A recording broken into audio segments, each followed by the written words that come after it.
Here we start reading a book called Atomic Habits. Today we learn the Habits Scorecard.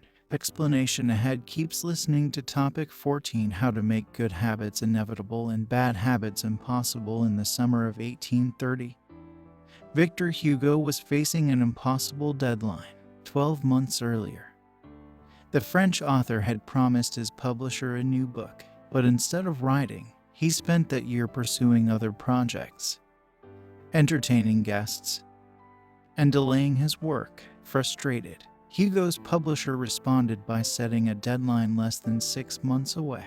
The book had to be finished by February 1831. Hugo concocted a strange plan to beat his procrastination. He collected all of his clothes and asked an assistant to lock them away in a large chest. He was left with nothing to wear except a large shawl, lacking any suitable clothing to go outdoors. He remained in his study and wrote furiously during the fall and winter of 1830. The Hunchback of Notre Dame was published 2 weeks early on January 14, 1831. Sometimes success is less about making good habits easy and more about making bad habits hard. This is an inversion of the third law of behavior change.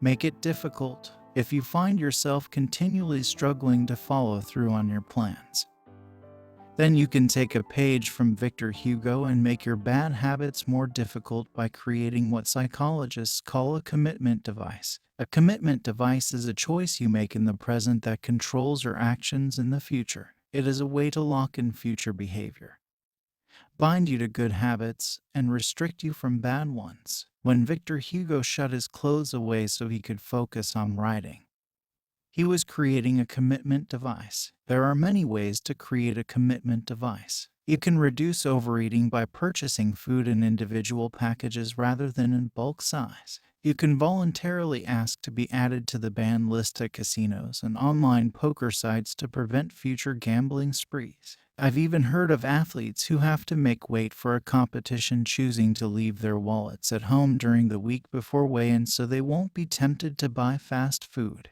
As another example, my friend and fellow habits expert Nur purchased an outlet timer, which is an adapter that he plugged in between his internet router and the power outlet. At 10 p.m. each night, the outlet timer cuts off the power to the router. When the internet goes off, everyone knows it is time to go to bed. Commitment devices are useful because they enable you to take advantage of good intentions before you can fall victim to temptation.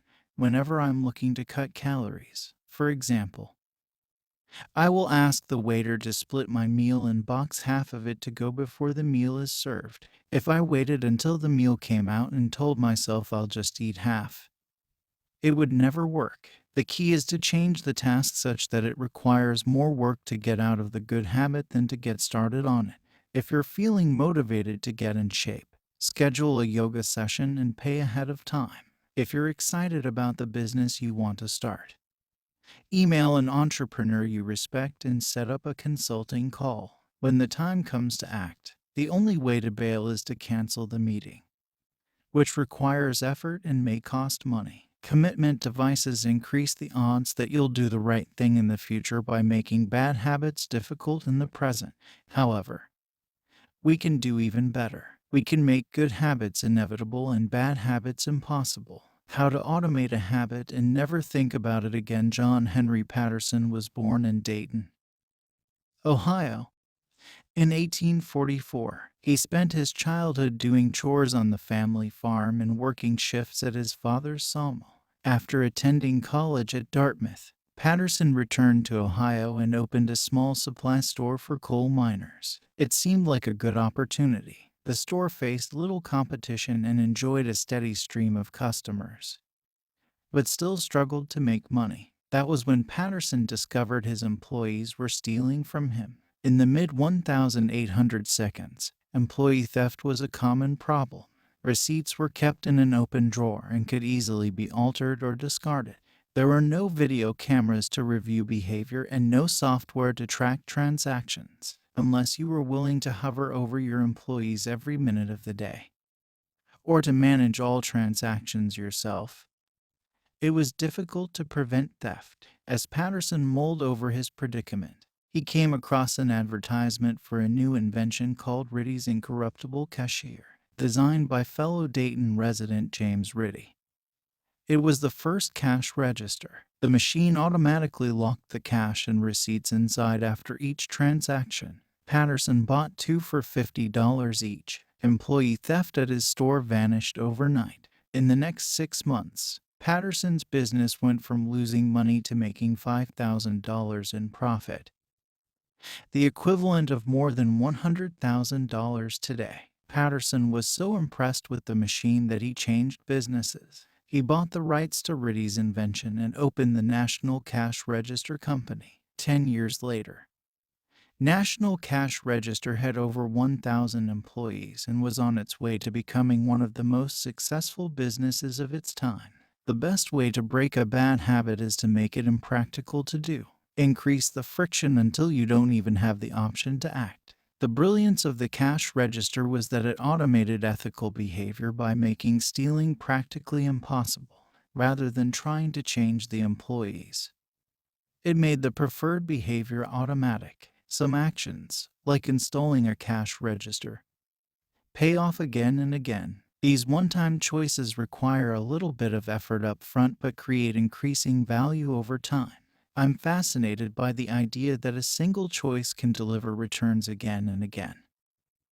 And I surveyed my readers on their favorite one-time actions that lead to better long-term habits. The table on the following page shares some of the most popular answers. I'd wager that if the average person were to simply do half of the one-time actions on this list, even if they didn't give another thought to their habits, most would find themselves living a better life a year from now. These one-time actions are a straightforward way to employ the third law of behavior change. They make it easier to sleep well, eat healthy, be productive, save money, and generally live better. One-time actions that lock in good habits: nutrition. Buy a water filter to clean your drinking water. Use smaller plates to reduce caloric intake. Sleep. Buy a good mattress. Get blackout curtains. Remove your television from your bedroom. Productivity. Unsubscribe from emails. Turn off notifications and mute group chats. Set your phone to silent. Use email filters to clear up your inbox. Delete games and social media apps on your phone. Happiness. Get a dog. Move to a friendly, social neighborhood. General health. Get vaccinated. Buy good shoes to avoid back pain. Buy a supportive chair or standing desk. Finance. Enroll in an automatic savings plan. Set up automatic bill pay. Cut cable service. Ask service providers to lower your bills. Of course, there are many ways to automate good habits and eliminate bad ones. Typically, they involve putting technology to work for you. Technology can transform actions that were once hard, annoying, and complicated into behaviors that are easy, painless, and simple. It is the most reliable and effective way to guarantee the right behavior. This is particularly useful for behaviors that happen too infrequently to become habitual. Things you have to do monthly or yearly, like rebalancing your investment portfolio, are never repeated frequently enough to become a habit, so they benefit in particular from technology remembering to do them for you. Other examples include medicine. Prescriptions can be automatically refilled. Personal finance. Employees can save for retirement with an automatic wage deduction. Cooking. Meal delivery services can do your grocery shopping. Productivity. Social media browsing can be cut off with a website blocker. When you automate as much of your life as possible, you can spend your effort on the tasks machines cannot do yet. Each habit that we hand over to the authority of technology frees up time and energy to pour into the next stage of growth. As mathematician and philosopher Alfred North Whitehead wrote, civilization advances by extending the number of operations we can perform without thinking about them. Of course, the power of technology can work against us as well. Binge watching becomes a habit because you have to put more effort in to stop looking at the screen than to continue doing so, instead of pressing a button to advance to the next episode. Netflix or YouTube will autoplay it for you. All you have to do is keep your eyes open. Technology creates a level of convenience that enables you to act on your smallest whims and desires at the mere suggestion of hunger. You can have food delivered to your door at the slightest hint of boredom. You can get lost in the vast expanse of social media when the effort required to act on your desires becomes effectively zero. You can find yourself slipping into whatever impulse arises at the moment. The downside of automation is that we can find ourselves jumping from easy task to easy task without making time for more difficult, but ultimately more rewarding work. I often find myself gravitating towards social media during any downtime. If I feel bored for just a fraction of a second, I reach for my phone. It's easy to write off these minor distractions as just taking a break. But over time, they can accumulate into a serious issue. The constant tug of just one more minute can prevent me from doing anything of consequence. I'm not the only one. The average person spends over 2 hours per day on social media. What could you do with an extra 600 hours per year? During the year I was writing this book, I experimented with a new time management strategy. Every Monday, my assistant would reset the passwords on all my social media accounts, which logged me out on each device. All week I worked without distraction. On Friday, she would send me the new passwords. I had the entire weekend to enjoy what social media had to offer until Monday morning when she would do it again. One of the biggest surprises was how quickly I adapted. Within the first week of locking myself out of social media, I realized that I didn't need to check it nearly as often as I had been. And I certainly didn't need it each day. It had simply been so easy that it had become the default. Once my bad habit became impossible, I discovered that I did actually have the motivation to work on more meaningful tasks. After I removed the mental candy from my environment, it became much easier to eat the healthy stuff when working in your favor. Automation can make your good habits inevitable and your bad habits impossible. It is the ultimate way to lock in future behavior rather than relying on willpower in the moment. By utilizing commitment devices, strategic one-time decisions, and technology, you can create an environment of inevitability. A space where good habits are not just an outcome you hope for, but an outcome that is virtually guaranteed. Chapter summary: the inversion of the third law of behavior changes make it difficult. A commitment device is a choice you make in the present that locks in better behavior in the future. The ultimate way to lock in future behavior is to automate your habits. One-time choices, like buying a better mattress or enrolling in an automatic savings plan, are single actions that automate your future habits and deliver increasing returns over time. Using technology to automate your habits is the most reliable and effective way to guarantee the right behavior. How to create a good habit: the first law. Make it obvious. 1.1. Fill out the habits scorecard. Write down your current habits to become aware of them. 1.2. Use implementation intentions. I will let in. 1.3. Use habit stacking. After, I will. 1.4.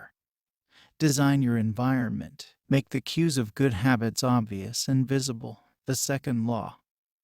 Make it attractive. 2.1. Use temptation bundling. Pair an action you want to do with an action you need to do. 2.2. Join a culture where your desired behavior is the normal behavior. 2.3. Create a motivation ritual. Do something you enjoy immediately before a difficult habit. The third law. Make it easy. 3.1. Reduce friction. Decrease the number of steps between you and your good habits. 3.2. Prime the environment. Prepare your environment to make future actions easier. 3.3. Master the decisive moment. Optimize the small choices that deliver outsized impact. 3.4. Use the 2-minute rule. Downscale your habits until they can be done in 2 minutes or less. 3.5. Automate your habits. Invest in technology and one-time purchases that lock in future behavior. The fourth law. Make it satisfying. How to break a bad habit inversion of the first law.